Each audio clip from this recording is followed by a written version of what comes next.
Shon Mayotai, Sylvain Torah est venu chez Yaakov Ben Azibuena. Je voudrais aborder une question simple pour la soirée du Seder. On a 3 matzot dans le plateau. Pourquoi 3 matzot sur le plateau du Seder? On peut faire un cours de 4 heures, tranquille, sans avoir à se répéter, et qui pourrait être très intéressant.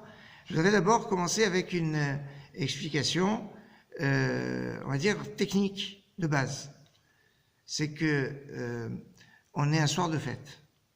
Comme on est un soir de fête, donc comme Shabbat, on doit faire le motzi sur 2 pains. Donc ça justifie déjà 2.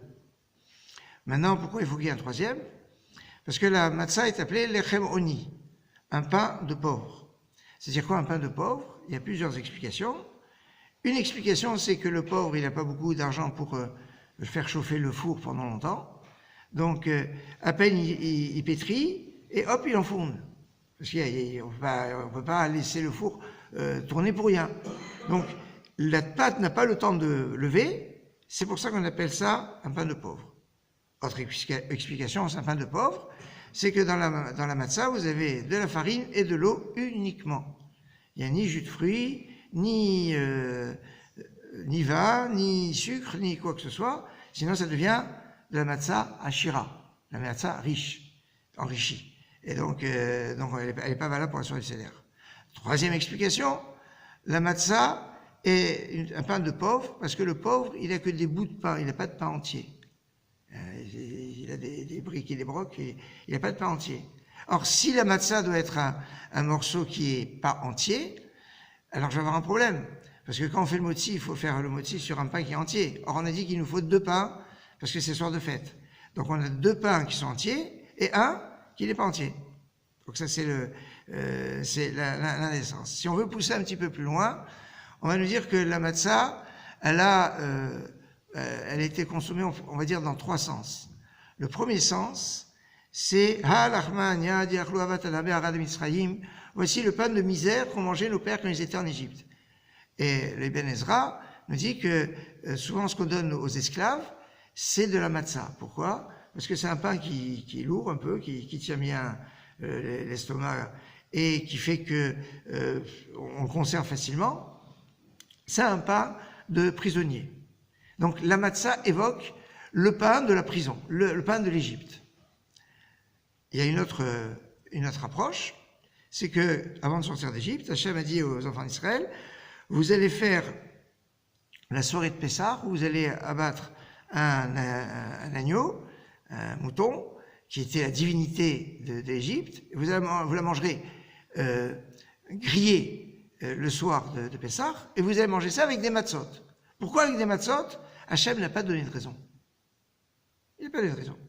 Et c'est ce qu'on appelle Zot Rukat à Pessah. La loi de Pessah, Rukat, c'est une loi qui n'a pas de raison. On doit manger les matzot. Est-ce que c'est pour se souvenir des pains qu'on a? Non, il dit, vous allez manger les matzot. Donc ça, c'est la matzah qui est la matzah de la mitzvah. Ne cherche pas. Pourquoi? Enfin, sachez que l'année de la sortie d'Égypte, les enfants d'Israël avaient le droit de manger du chametz. Ils sortaient d'Égypte. Donc, c'est ce qui s'appelle Pessah Mitzrayim. Il a des lois différentes de Pessah la Dorot, Pessah pour les générations à venir. Et donc, il y a un certain nombre de choses qu'ils avaient le droit, notamment de manger du pain. Et c'est ce qu'ils avaient prévu. Après, pour sortir d'Égypte, ils avaient prévu de manger du pain. Seulement, il fallait partir à la hâte.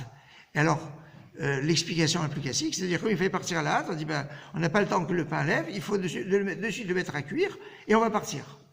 Certains expliquent qu'ils l'ont mis sur l'épaule, et ça a cuit en étant sur leur épaule. Certains disent, prenez de la pâte, essayez de la faire cuire sur votre épaule, en marchant, même si le soleil est très fort, pour faire, ça a le temps de lever tranquillement avant que ça cuise. C'est pas donc l'explication.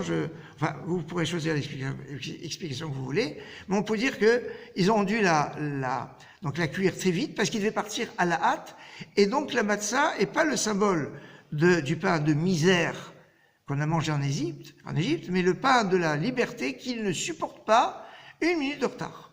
Quand c'est le moment de la liberté, on part. À un moment, bon, c'est pas grave, on va attendre que... Non, on n'attend même pas 18 minutes. Il faut partir, c'est le temps de la liberté. C'est le pain de la liberté. Et donc la matzah, elle a 3 sens. Elle a le sens, le pain de la misère en Égypte, le pain de la mitzvah que Dieu nous a ordonné, tu fais, Dieu t'a dit de manger, tu mangeras la matzah. 3e sens, c'est le pain de la liberté. Et comme donc la matzah a 3 sens, c'est pour ça qu'on a 3 matzot sur le plateau du Seder. On pourra encore développer ça pendant à peu près 3 heures et 57 minutes, mais on va s'arrêter là. Excellente soirée.